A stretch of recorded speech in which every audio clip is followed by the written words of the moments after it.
I've dreamed of becoming a chef since I was little, and after finishing high school, I went to culinary school to learn the basics of cooking.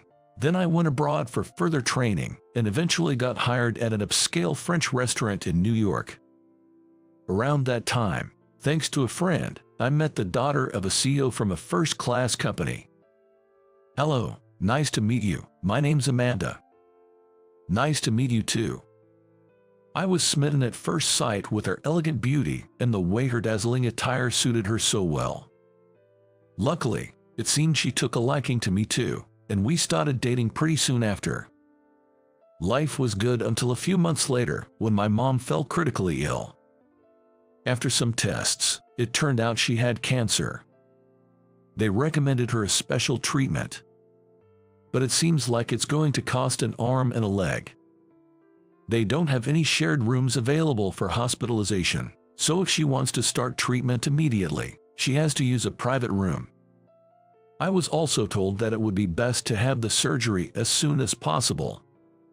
I wanted to save my mom no matter what, but she, a single mother, had struggled to raise me and didn't have any substantial savings. I guess I have no choice but to talk with Amanda. With a feeling of clutching at straws, I called her. "Hello, Amanda, Mom's got cancer." "What?" After I explained everything, Amanda conveyed the message to her father, and I was offered a loan for the treatment expenses. In exchange, I was given the condition to quit my job as a chef, join the company he runs, marry Amanda, and eventually become his successor by entering the family. So, I decided to firmly quit my job as a chef and joined his company. Afterward, Amanda and I got married. My mom had a period of recovery due to the chemotherapy, but 5 years later, metastasis to the lungs and liver was found. And despite the treatments, she passed away all too suddenly. I had one misfortune after another. I was demoted to a factory in the sticks. The issue was a major screw-up at work. But it wasn't actually my fault. It was a colleague's mistake. This colleague managed to pin his failure on me. Even after I spoke up, my boss wouldn't believe me, and I ended up taking the fall. The place they sent me to was a real backwater. I had always assumed that my wife, Amanda, would follow me, but "I can't go with you," she said. "What's that supposed to mean? Is there a reason you can't go?" When I pressed for a reason, an utterly shocking truth came to light. Turns out she was having an affair. And to add insult to injury, it was with the colleague who had pinned his mistake on me. You're kidding me. What a mess. All this time, I believed Amanda loved me. "I'm sorry. I'll pay you alimony, but I want you to break up with me." Her words left me absolutely dumbfounded. Thinking about it, the company probably transferred me to this remote place because the boss got wind of this affair. Maybe the boss, at Amanda's request, decided to get rid of me, an inconvenient obstacle, by sending me away to this far-flung rural area. I was too astounded to even speak. All I wanted was to get away from her as quickly as possible. Soon after, I divorced her, took the alimony, and moved to the rural areas I was assigned to. In this small town, news travels fast, and I was quickly labeled as the guy dumped by the boss's daughter. Being an outsider, I never fit in at the workplace and found myself becoming isolated. At this point, I felt like my life hit rock bottom, and I was thoroughly fed up. One evening after 3 months had passed, I was worn out after working overtime, waiting at the bus stop in front of the factory. The ground was covered with large puddles from the sudden downpour that had started earlier. I had a foldable umbrella with me, so I didn't get wet on my way to the bus stop. The forecast had called for just a 20% chance of rain today. As I was mulling this over, waiting for the bus, I heard the sound of splashing footsteps. Looking up, I saw a woman running toward the bus stop.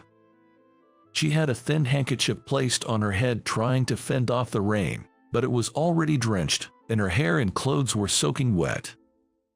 She She stepped under the bus stop's roof and sat down on the bench next to me, leaving a bit of space in between. She was dressed in a white floral patterned dress, with raindrops dripping from her long black hair. She looked to be in her late 30s, maybe. A very classy-looking person. I remembered the towel I had left in my bag, pulled it out, and offered it to her. Please feel free to use this if it helps. It's clean. I haven't used it yet." When I spoke up, the woman looked at me with wide eyes, surprised.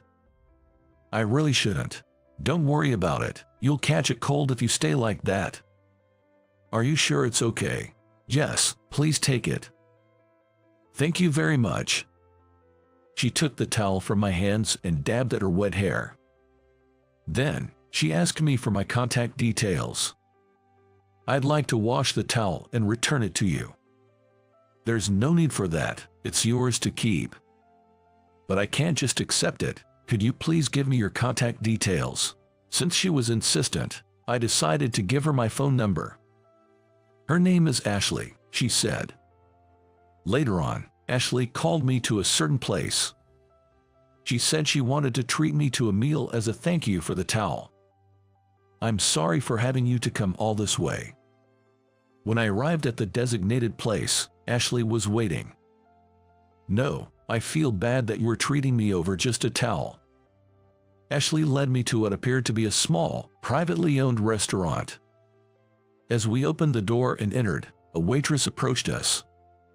"Welcome, oh boss, you're back." "Boss?" I was puzzled. "Yes, that's right. This is my place." Ashley said so. "Please, have a seat." I was suggested a seat at the back and settled into an antique chair. The cozy restaurant, with about 30 seats, had landscape paintings here and there, and cute flowers adorned the tables. What a lovely place. "Thank you. Feel free to order any dish you'd like from the menu," she replied, handing me the menu. I chose the stuffed cabbage from the list and placed my order. Ashley came from the back with a paper bag and handed it to me. "This is the towel from that time. Thank you so much for your help." "It was nothing. I feel bad, like I've made you go out of your way." She shook her head and said no. "I really was saved by you then. To be honest, I was in such a state that I couldn't stand it. I even thought about ending it all." Hearing this, I was shocked. What do you mean?" "Well, I lost my husband in a car accident a year ago. He was a chef. Ever since we were dating, he had the dream of owning his own place, and we saved up little by little. Finally, we had enough money saved up to lease a place, and we were preparing to open. Just 3 days before the opening, her husband was hit by a drunk driver. Originally, Ashley mourned with grief, but eventually, she decided to carry on her husband's will and open this restaurant. She hired a chef and opened the restaurant, but the customers didn't increase, and she continued to run at a loss. The money dwindled, and the debts piled up. That's why, eventually, I couldn't make ends meet. I was mentally exhausted from the collectors coming day and night. That night, I was returning from visiting my husband's grave. The pouring rain made me feel so hopeless. I impulsively thought about ending my life. But then, when I borrowed the towel from you at the bus stop, I came to my senses. Realizing there was someone who was kind to me, I suddenly found hope." She smiled and continued. "If I went to the other side now, my husband would surely be mad at me. So, I changed my mind. I wanted to fulfill his dream in his stead." Soon after, the stuffed cabbage I ordered was brought to the table. "This is a recipe left by my late husband. Please enjoy," Ashley suggested with an inviting gesture. I cooled the hot stuffed cabbage before taking a bite. It had a nostalgic taste with a new depth, a unique flavor. "It's really delicious." I told her exactly what I was thinking. And she responded with the biggest smile, clearly thrilled. After we finished eating, I made a proposition to her. "Ashley, if it's all right with you, could I help out at this restaurant? Ashley looked surprised. Help out? Yeah, I used to be a chef, and like your late husband, I've always dreamed of owning my own place someday. I told her about having to give up that dream to take care of my mom's illness and because of my marriage to my ex-wife.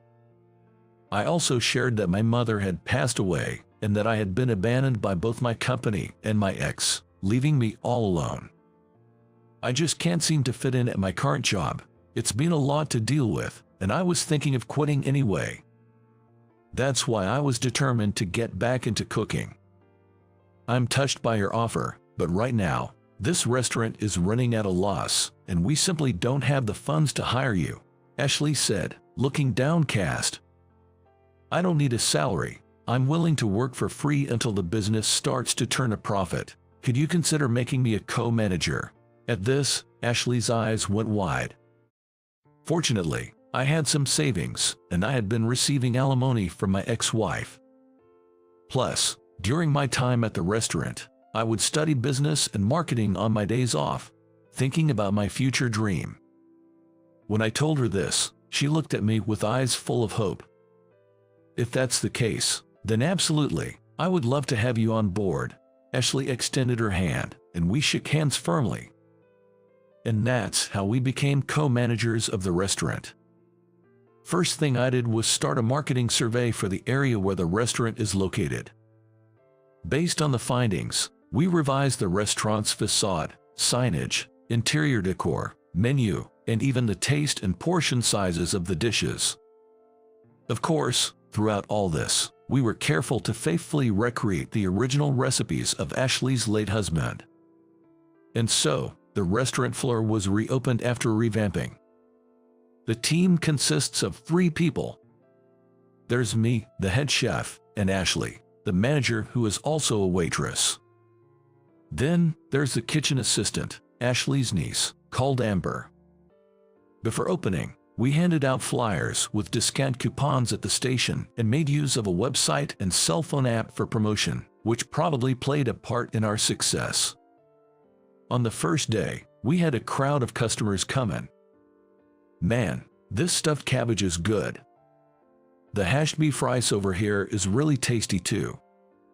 Word of mouth about our shop, with its old-fashioned but rich flavors, spread, and the number of customers increased day by day. Our sales exceeded our daily targets, and at this rate, it looked like we'd be able to pay off our debts in no time. I'm totally blown away by how many customers we're getting. They all seem happy and keep saying they'll come back. Ashley said with a big smile as she spoke to me in the kitchen. Just then, I heard news about the company I used to work for. That former colleague who stole my wife had been embezzling company funds. Of course, he was fired and arrested by the police. From what an old acquaintance told me, it seems my ex-wife knew about her husband's crimes and was disowned by her parents, leaving her without a home to return to. Now, she's out on the streets. Hearing that, I felt a deep sense of relief. And then one night, I finally confessed my feelings to Ashley. Ashley, I like you. I understand you haven't forgotten your husband, but I don't mind. Would you go out with me? She blushed and replied, if you're okay with someone like me. Thank you. From now on, I decided in my heart to get through this together with her. That night, after everyone else had left, Ashley and I held hands in the empty restaurant. You shouldn't judge a book by its cover, right? I remember my grandma used to say that over and over. My name is John. Just last month, I got demoted at work, just a regular guy not making waves. Of course, that meant a pay cut too. That said, for someone like me who's always lived a penny-pinching life, a demotion with a pay cut isn't really a big deal. Good morning. Trying to turn over a new leaf, I greeted everyone at my new job with a bright smile, but the response was tepid, to say the least. I guess I can't really blame them. I have a big bruise on my face. It's so noticeable that people tend to do a double take when they see me. I've been getting comments about it since grade school, so it doesn't faze me much anymore. It's kind of funny how, after college, struggling to land a job and living paycheck to paycheck almost feels like the good old days. Good morning, John. Someone always greets me with such cheerfulness. It's my colleague, Elizabeth. Why don't you join me for the client visits today? You've just moved here and probably aren't familiar with the area yet, right? Thanks, but I think I'll try to manage on my own. Is that so? That's too bad. At those words, Elizabeth's face fell with disappointment. I found her a bit endearing as I headed back to my desk. But with that face in sales, I wonder how that's gonna work out. I overheard my colleagues whispering about me. I'm used to it, so I ignored them and turned to my computer. I admit, my face isn't exactly for sales. But this company hired me and put me in sales, so it is what it is. Just then, I stopped everything. I noticed an email from a certain person. The email was from Mac, the supervisor. He's known for being handsome around here but has a nasty personality. He's the former boss who ruthlessly judged my sales performance and even pinned his mistakes on me, resulting in my demotion. What could this terrible boss want with me now? The email turned out to be a standard business communication. He was asking for advice for the new employee who's taking over my work, who seemed to be struggling. Instead of emailing the advice directly to the newbie, he wanted me to send it to him, Mac. Here we go again. With a sigh of resignation but determined to ensure my clients wouldn't suffer, I sent the email to Mac. He's skilled at taking credit for others' work, flaunting it as his own. It's not the best way to do business, but maybe that's his own twisted ladder to success. I just want to make sure my successor can carry on properly without causing any trouble for our clients. Come to think of it, I wonder what happened with that project. There were a few projects that Supervisor Mac took over, but there's one in particular that still haunts me. It was my first big contract, but I got sidelined and Supervisor Mac took charge. When I complained, he said, "With a face like that, it's a wonder you can handle sales." That comment has, oddly enough, stuck with me. No, it's all water under the bridge now. Better to forget about it. I shook my head to dispel the lingering thoughts. Ah, there's John. I happened to run into Elizabeth at the cafe where I went for lunch, which was just my luck. It's not that I dislike her or anything. It's just that she's a bit much for me. Even I can see she's pretty, and she's definitely young. I worry about being a nuisance when I'm with her, what with this dubious bruise on my face. I was about to leave the cafe quickly, but she strode over with determination. Hard at work, I see. Are you off to lunch now? Yeah, but I've got to eat fast because I need to get going on the outside appointments. Is that right? But if you hadn't had lunch yet, why don't we eat together? No, that's all right. Come on, let's eat. Yeah, okay, I got it. She put on so much pressure that I found myself nodding along. Then, 2 French toasts, please. Right away. She cheerfully placed the order with the waiter. Watching her, I found myself bewildered. Not only had she bulldozed into sharing lunch, but she even decided on the menu for me. Wait, you don't like French toast? No, the French toast here is good, right? Yes, it's really famous for being delicious. She smiled with an innocent cheerfulness. Well, what the heck? A few minutes later, as we ate our French toast, we were having a lively chat. Man, this really lives up to its reputation. It's delicious. Right. She seemed pleased with my reaction. But really, you don't have to have lunch with a guy like me, you know. No, I really wanted you to try this French toast at least once. Is that so? I looked at her straightforward smile and thought she was quite a unique person. You'd normally steer clear of having a meal with an old guy like me, wouldn't you? Can I say something I've been wanting to say for a while? She suddenly stopped eating and came out with that. "What's up, John? You're really cool." "What?" She looked at me earnestly and dropped such a bombshell. Caught off guard, I almost dropped the French toast I was about to put in my mouth. "No, I might seem a bit eerie, but cool. I doubt that." "No, you're cool." While I was baffled by such an abrupt compliment, I heard my phone ringing in my bag. "A call. I'll be right back. I need to answer this."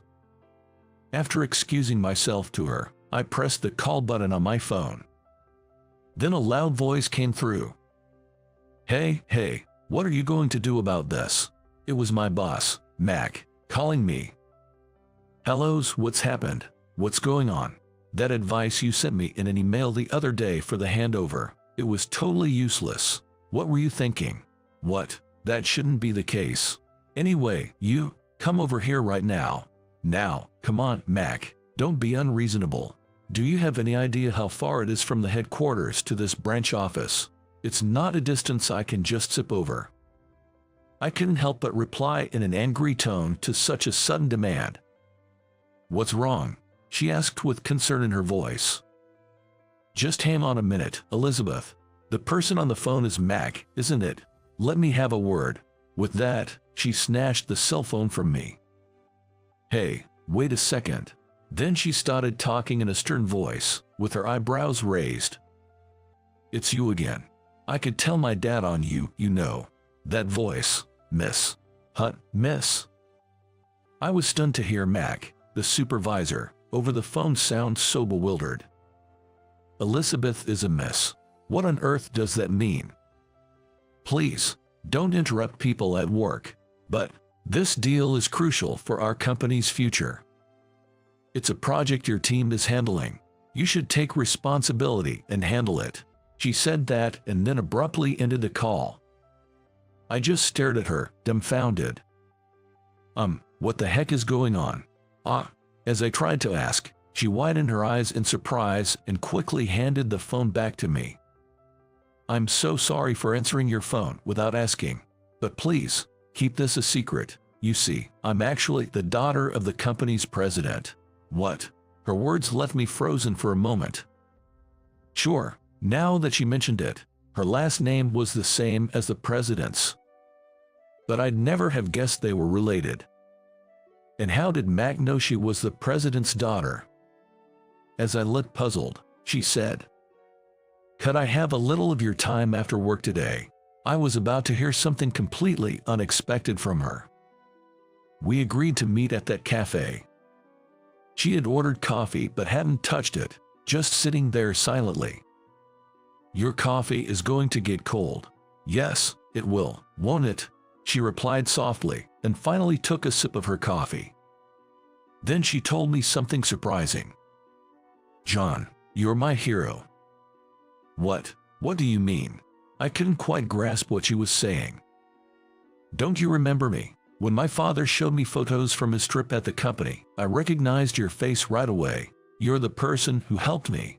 According to her, when she was young, she was helped by someone with a bruise like mine.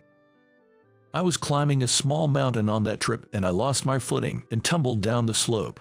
But at that time, a guy with a bruise on his face helped me. If I were to guess his age now, he'd probably be about your age." Wait, hold on. I remembered something after hearing her story. It was during my high school days. I have a distinct memory of helping a crying little girl who had slipped while hiking with my family and grandparents on a mountain we visited. That person, his bruise looks just like yours. Yes, I remember something like that happening. Do you remember now? I can't quite recall your face, but I do remember that you had a bruise. This is awkward. That's what I was thinking to myself. There's no doubt that she's talking about me. It's not like anything has to change between Elizabeth and me just because I'm her savior. But I was troubled by the fact that I now understood why she was clinging to me. I figured she was just trying to show her gratitude. It seems that's not the only reason, though. I joined my father's company because I wanted to meet you, John. I was training at this branch, but I never imagined you would come work at my branch. And what's your relationship with Mac? That person used to work part-time for my father before joining this company, so he knows my father and me. I see. I sat back deeply in my chair and let out a heavy sigh. Then I told her, I'm sorry, but I'm not your hero. I'm able to work here in sales only thanks to my grandmother. She used to work at this company. It's through her connections that I was able to join. She apparently was an executive here in the past. Mac probably doesn't like that. My dad says you're a capable worker. What? The CEO's? Well, that's a pleasant surprise. I've been putting in extra effort, you know. Not to blow my own trumpet, but it's true. And because of this, I get remembered, which kinda works wonders for sales. Of course, it also means I can't be caught doing anything shady. Pointing at my bruise, I respond like that. Then she said something unexpected. Your grandmother used to say, that boy is a kind one. You know my grandma. Yes, when you helped me, my father and your grandmother were there and they both looked at each other in surprise. Later, my father told me that he used to work under your grandmother at this company. Wow. I had no recollection of such an exchange happening at that time. After that day, your grandmother came over to our house to visit. She and my father were reminiscing. When I served coffee, my grandmother said, some people judge others based on their looks and their own set of values, but that's not what it's about. What really matters is the kind of person someone is. She said something like that. As I listened, I was surprised and tried to sort out the conversation in my head. So, this means Elizabeth is the daughter of the president of this company, and I had helped her in the mountains a long time ago. Back then, I encountered her father, who used to be colleagues with my grandmother, and from there, she wanted to meet the man who had helped her, so she joined the company he worked for. And that man is me, wanted to meet me. I blinked and found myself looking at her face over and over again. That's why you, John, are like a dream hero to me. When you talk about the kind of man a woman admires, there's only one thing that comes to mind.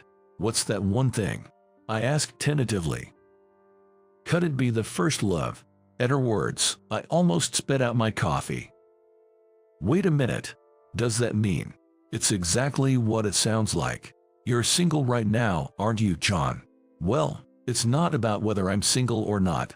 I was not prepared for such a sudden declaration. I caught my breath and replied to her. I'm sorry, but dating. Then she blurted out energetically. Let's start as friends, please. What's with that rom-com vibe? An 80s-style retort slipped out of my mouth. She burst into laughter at my remark. John, you're funny. No, you think. Jess, after all, I like you, John. So, is it okay if we start as friends? Yes, please treat me well. Likewise, please treat me well. Even if there's something I'm self-conscious about, or something I consider a flaw, maybe it's not a big deal to others. Looking at her smiling, that's what I was thinking. And so, our friendship began. She was proactive and a bit forceful, but a straight arrow kind of girl who really suited the phrase love-struck maiden. It seems like the day we'll start dating for real is close. Why? Actually, as we got to know each other as friends, I completely fell for her. While looking at my reflection in the mirror, I practiced my confession. I'm a bit worried about conveying my feelings properly, but I plan to confess when I return to the headquarters next week. Oh right, the reason I'm returning to the headquarters is that my boss, Mac, finally quit the company. When I told her about his misdeeds, everything got reported to the director, and HR started interviewing my colleagues in the sales department. One after another, the acts of power harassment came to light. It's a wonder that no one had consulted HR about it. And so, Mac finally got fired. Thanks to that, I was set to return to headquarters as the new supervisor. I plan to confess to her and start my new role with fresh determination, ready to climb to the next stage.